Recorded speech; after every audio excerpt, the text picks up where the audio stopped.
Salut, c'est Yann, j'espère que tu vas bien. Alors aujourd'hui, je voudrais te donner 8 astuces, 8 conseils pour ne jamais manquer d'argent en tant que freelance. Juste avant de te donner ces astuces, je voudrais te prévenir, si tu ne le sais pas, j'ai une formation gratuite continue, tu as le lien d'inscription en description, tu peux aussi cliquer sur le i sur YouTube et en t'inscrivant, tu vas recevoir chaque matin à 9h un email dans lequel je partage avec toi une astuce, un conseil, une méthode pour trouver plus de clients et ou pour facturer tes services à prix d'or. Donc encore une fois, tu as le lien en description ou alors tu cliques sur le i sur YouTube. Quelles sont ces astuces pour ne jamais manquer d'argent en tant que freelance? Alors déjà, tu le sais très bien, quand on est indépendant, quand on est freelance, parfois on a des mois où tout se passe très bien, on a plein de clients, on a pas mal d'argent et le mois d'après, tout s'effondre, on n'a plus rien, plus de clients, plus d'argent.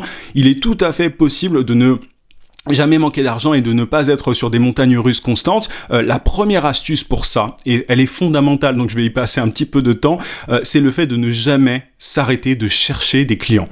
La plupart des freelances, ce qu'ils font, c'est qu'ils vont prospecter, et dès qu'ils vont avoir des clients, du boulot, ils vont s'arrêter de prospecter. C'est quoi la prospection? C'est le fait d'envoyer des messages à des clients potentiels sur LinkedIn ou des emails.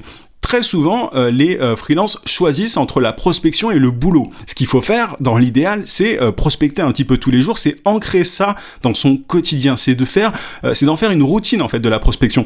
Parce que si tu envoies, même 5 messages de prospection au petit déjeuner tous les jours, même quand t'as pas mal de boulot, le mois d'après, t'es pas assuré d'avoir plein de clients, mais en tout cas, tu as beaucoup plus de chances d'avoir assez d'argent que si tu t'occupes de tes clients un mois, que tu prospectes un mois, que tu t'occupes de tes clients un mois. Enfin, c'est ultra stressant de vivre comme ça. Et à chaque fois que des gens me disent « Ah bah tiens, j'ai pas assez de clients, etc. » C'est parce que c'est ultra simple. Ça s'explique par le fait qu'ils ne prospectent pas assez régulièrement. Donc, s'il te plaît, fais partie de ces gens qui envoient quelques messages par jour et pas d'excuses. Tu as bien 5 minutes pour envoyer des messages au petit déjeuner, à midi ou peu importe. Mais fais ça tous les jours et je te garantis que si tu le fais bien, après il faut évidemment la bonne méthodologie, mais j'ai plein de vidéos sur le sujet sur ma chaîne si ça t'intéresse. Et justement dans ma formation gratuite, continue. T'as le lien en description, petite publicité, mais bref, il faut que tu prospectes un peu tous les jours pour ne jamais manquer d'argent en tant que freelance. Si tu le fais, tu feras partie vraiment de la minorité de freelance et tu seras vraiment bien. Deuxième astuce, essaye d'augmenter constamment tes tarifs. Qu'est-ce que je veux dire par là? T'as des clients aujourd'hui qui te payent une certaine somme. Si t'es dans une position un petit peu confortable, si t'es pas trop mal niveau trésorerie, niveau revenu, ce qu'il faut que tu fasses, c'est essayer d'augmenter tes tarifs avec tes prochains clients. Par exemple, si tu demandes... Aujourd'hui, je dis n'importe quoi, mais 200 € par jour, si ton TJM, ton taux journalier moyen, je vais y arriver, est de 200 € par jour, essaye de faire en sorte qu'avec un prochain client, tu demandes 250, puis 300, puis 350. Et il faut être dans cette logique de croissance constante parce que en faisant ça, tu vas pouvoir, au fur et à mesure du temps, avoir moins de clients et gagner plus. Et ça, tu vois, si tu arrives à augmenter ce que te rapporte un client au fur et à mesure du temps, tu vas de moins en moins galérer, tu vas avoir bien assez de revenus et de trésorerie. Il faut être dans cette optique-là et pas constamment essayer de se brader pour pouvoir décrocher des contrats, etc. Donc, si tu veux ne jamais manquer d'argent en freelance, il faut que tu es cette approche-là, que tu sois dans cette idée de comment est-ce que je fais pour demander encore plus. Et souvent, ça passe aussi par le fait de se former. Tu vois, au fur et à mesure du temps, tu vas devenir expert dans ton domaine, si c'est pas déjà le cas, et tu vas pouvoir demander de plus en plus cher. Moi, j'ai multiplié mes tarifs par je ne sais combien au fur et à mesure du temps. Tu vois, en 3-4 ans, je vais pas donner de fourchette parce que c'est énorme, mais tu peux multiplier par 10, par 20, par 30, par 40, par 50, par 100 même, si tu deviens expert dans ton domaine. Donc, il faut que tu sois dans cette logique-là et tu ne manqueras plus jamais d'argent si tu es sur ce chemin en fait de l'expertise, si tu deviens expert dans ton domaine.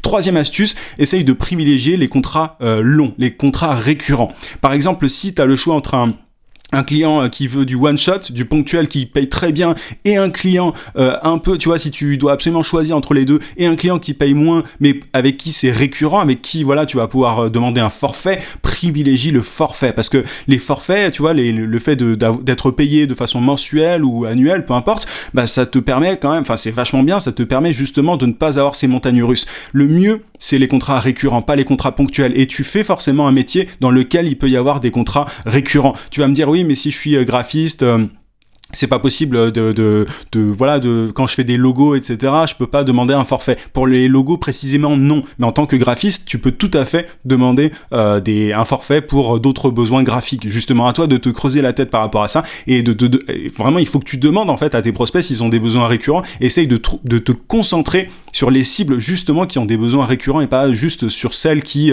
ont besoin de logos, enfin, si t'es développeur, je sais pas, d'un site internet, etc. Essaye vraiment de mettre de côté les projets ponctuels. Les projets ponctuels, c'est vraiment bien, mais ça doit être un bonus. Ça doit être ce qui te permet de gagner plus, mais n'assois pas ton business, en fait, ton activité sur des projets one-shot, des projets ponctuels, parce que c'est comme ça que tu vas être sur des montagnes russes constamment.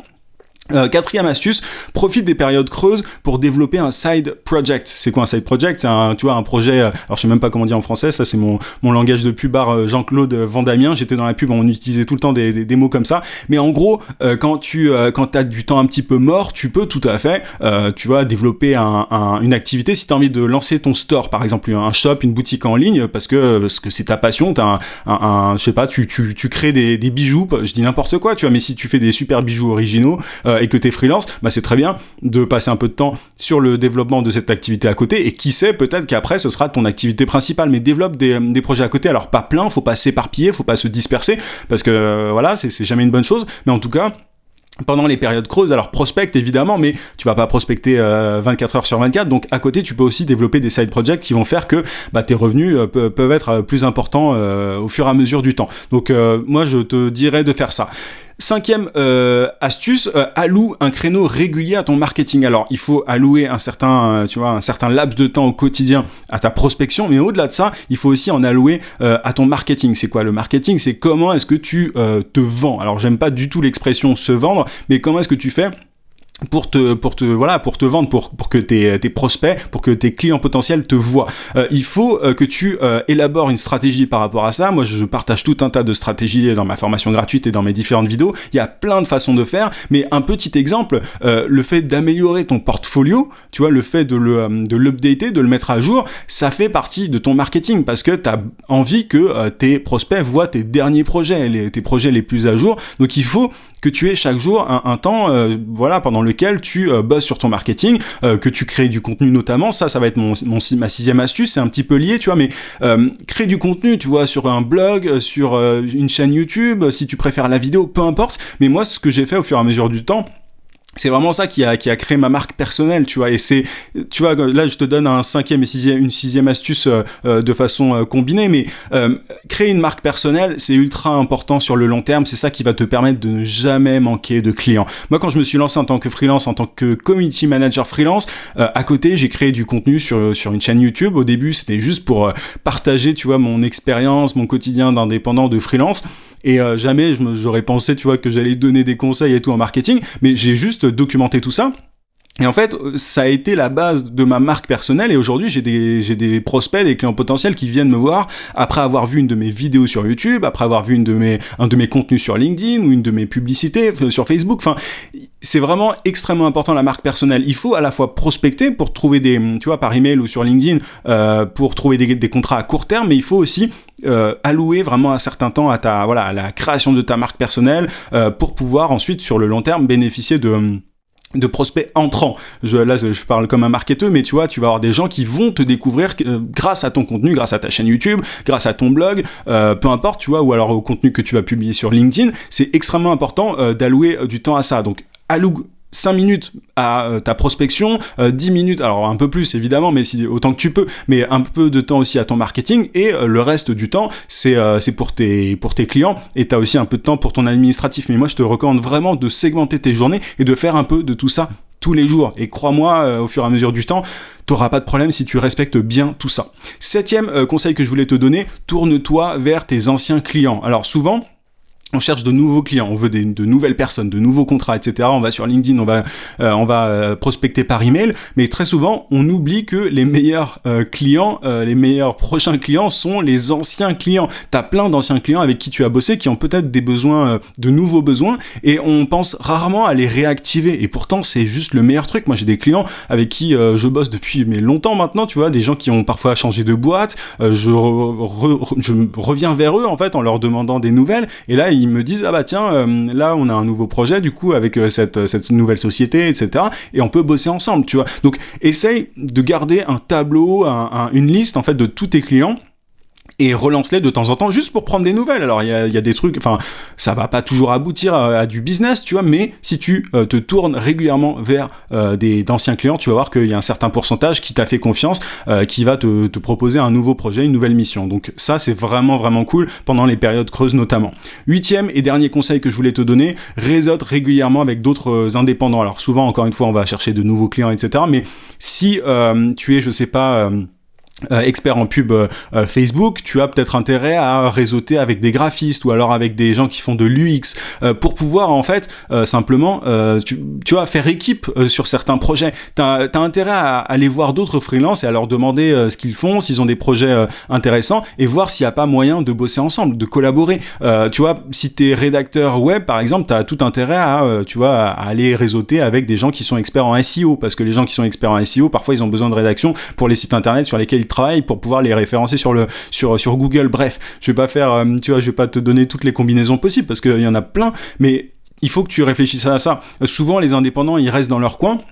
Ils se disent, ah bah tiens, il faut que je trouve des clients par moi-même, etc. Et ils comprennent pas que bah il y a plein d'associations, de collaborations qui sont possibles. Donc réfléchis à ça, qui est complémentaire à toi et avec qui est-ce que tu peux échanger pour éventuellement faire équipe sur des projets à l'avenir. Donc voilà pour les 8 astuces que je voulais te donner. Si ça t'a plu, n'hésite pas à mettre un gros pouce à cette vidéo et à t'abonner à la chaîne si c'est pas déjà fait. Je te souhaite plein de succès et je te dis à très très vite, à plus.